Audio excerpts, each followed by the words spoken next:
23. januara 2006. godine na Bioču je uramljen biljeg trajanja i pamćenja ljudske nemarnosti koja je ugasila životnu energiju 47 ljudi i usadila hladnoću u srcima njihovih najbližih.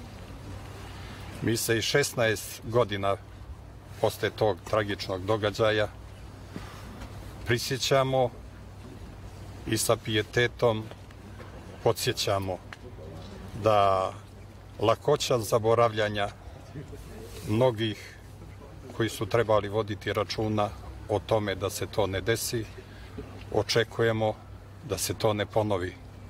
Jer, kako i na ovom spomeniku ovdje stoji, ozbiljni narodi ne zaboravljaju, već kroz vjekovno pamćenje vode računa da se to ne ponovi, ubiraju nove puteve u srećniju i bolju budućnost.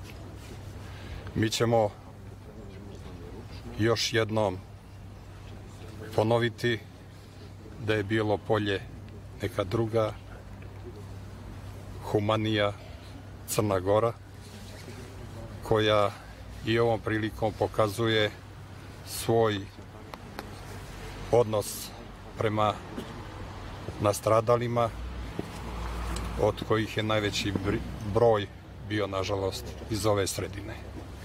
Mi ćemo se sada uputiti i na most položiti cvijeće nastradaloj djeci iz Bugarske, a sjutra na Bioče, na dan tragedije, ponovo biti tamo i prisjetiti se ovog tragičnog događaja.